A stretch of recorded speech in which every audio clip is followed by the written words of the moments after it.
What is up, guys? Nintenjoel here once again, and it's already time for another review. This one is on a very cool game for the Famicom. It is called Kidou Senshi Z-Gundam Hot Scramble, otherwise known as Mobile Suit Z-Gundam Hot Scramble. And this is a pretty rad game for Famicom, so join me on this epic review of this epic game.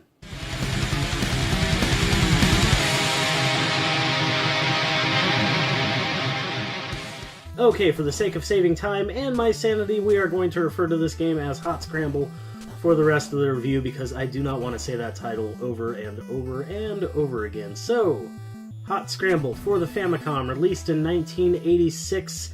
This game has multiple styles of gameplay in it, which is kind of refreshing, and it is very fun. It's a really well done game, though it is not complex at all. It is just one of those games that you can pick up and play for either 5 minutes or for an hour, which I usually do. This game is actually pretty addicting.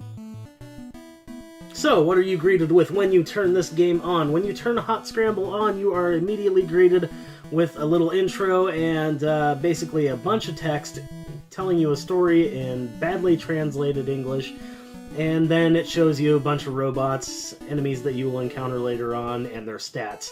And yeah, it's really nothing special at all.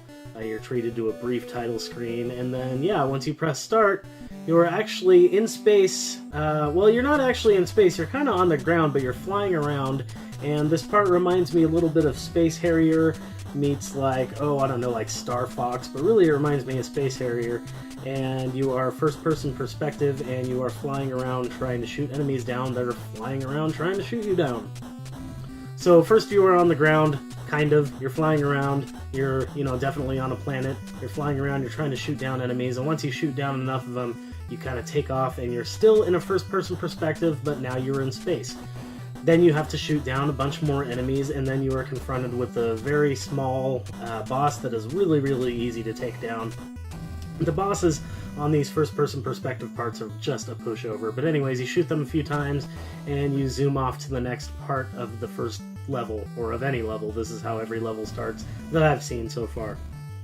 And so, then you start the longest part of the game, of each level. Then you're actually on a side-scrolling mission, and what's cool about this is when you press A and hold down A, you actually become a ship, and you can take off, and you can fly all around the screen. But if you hit walls or like the ceiling, you'll transform back into a robot and drop back down to the ground. But it is a really cool mechanic, and it's nice flying around the screen. You get a lot of control from it. So this game really, really reminds me of a game that Lord Carnage talks about all the time, and that is Thexter. Thexter was released for PC. I believe there was actually a Famicom release, and then there was like a remake done, Thexter Neo for PS3. But Thexter is pretty much the same type of game where you can kind of transform into a ship and fly around, and then you go around shooting enemies. The difference is that Thexter has like an auto-fire weapon, or an auto-target weapon, and that's really cool. But the games are very, very similar, even graphically. There's just something about them that really reminds me of each other. So if you like Thexter by chance, you'll definitely like Hot Scramble, and if you like Hot Scramble, more than likely you're going to like Thexter. I personally have not played Thexter, but it's one of the games that I plan on getting. It's actually really cheap and looks very, very fun. So graphically, this game's nothing to sneeze at, really. I mean, it's an 8-bit Famicom game. That seems like a pretty early title. 1986 is pretty damn early. But it still looks pretty cool. It kind of reminds me of Metroid just a little bit. The backgrounds and the little squares and everything that are each individually detailed just remind me of Metroid a bit. And yeah, I kind of like the graphical style, at least on the side-scrolling parts. Actually, as far as the first-person parts, it's pretty impressive, honestly, for an 8-bit game and not really experiencing much slowdown in a first-person perspective with crap flying at you. It's actually pretty smooth playing, and it's pretty fun. It's not bad at all, and it looks pretty good, considering its age and considering the hardware they had to work with. Okay, sound effect-wise and music-wise, this game is nothing horribly terrible, but it's nothing fantastic. It's not great, it's not terrible, but at the same time, it's just kind of there. I can play this game easily for about an hour. However, I can't listen to the music for an hour, and I'll have to put something else on, preferably metal, because we got some metal machines fighting to the death, which is pretty damn cool and perfect for that kind of music. But yeah, the music's just kind of there. They were working with what they could at the time, an 8-bit system. And yeah, they still produced something that was decent. It's just not anything that could be listened to in the long term. Some of it, though, does kind of remind me of a Capcom game, which is kind of nice. Okay, one thing I'd like to mention is this cart. Holy crap, take a look at this cart. This is one of the coolest carts I've ever seen before. I'm not sure if all Bandai carts look like this on Famicom. I'm going to have to look into it. I just honestly haven't.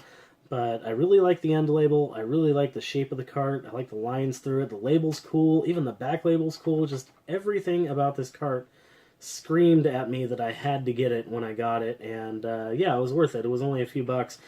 And what's really cool about this is if you go online right now, this game is also only a few bucks. In fact, there are 2 copies right now with free shipping, and they're $4.27.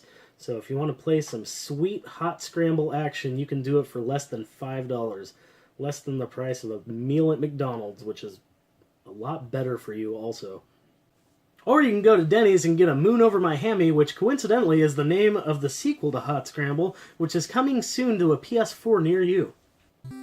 So what does this game have going for it? Well, it's pretty fun. It's an addicting game. It's got a lot going for it as far as just having variety in the levels and being able to get that first-person perspective in the beginning and then a side-scrolling perspective at the end. Aside from that, the levels don't vary from each other very much, but I like the color palettes. I like flying around, and what is interesting is the bosses are all the same. It's all the same, like, wall boss, but they shoot a little different, and they don't really attack you until you attack them, and you have to move the hell out of the way real quick. But it's pretty good. So again, there's not a ton of variety. There's not a ton of variation in the levels. There's only like a couple power-ups, and there's a couple energy tanks lying around, but that's about it. It's a very simple game, therefore a very short and simple review, but definitely a game worth playing, especially for $5. This is just a good, addicting, good time. It's just a good time. This is why we play 8-bit games, because we want something that we can pick up for 5 minutes and just have a damn good time with, or if we've got enough time and it's a good enough time, we're going to play it for an hour. And this game, Hot Scramble, fits neatly in that description. It's just one of those games that is very, very fun, kind of slips under the radar, and it's something that everybody should play. So that's it. That's Hot Scramble. Mobile Suit Z-Gundam Hot Scramble if you want the whole damn title. But yeah, pretty fun game. I like it a lot. And the cart, just amazing looking. I really love it on my shelf. I need to look for more Bandai titles and see if they're the same. And maybe get more just because I like them so much. But yeah, really cool. So that's it. That's all I have for you guys. What did you guys think of Hot Scramble? Are you going to go check this out? I mean, literally $4 or $5. If you have the ability to play a Famicom cart, you should definitely play it. It's a lot of fun. So if you liked the video, go ahead and give a thumbs up. That would be amazing. And leave a comment down below. Let me know what you thought of the game. Let me know what you thought of the review, or any ideas you have for reviews that have not maybe been done very often, or just are games that kind of get ignored. Go ahead and leave suggestions down there in the comments. That would be rad. And if you're here, you may as well subscribe if you aren't already. I have lots of content coming soon, rather, and yeah, it'll be pretty awesome, and there's all kinds of good stuff coming, so hit that subscribe button, hit that like button because you like it, and comment because commenting is cool. It's the whole reason I do this, is interacting with you guys. So yeah, that's all I have for you guys. Thank you very much for watching. Check out Hot Scramble, and keep rocking the retro games.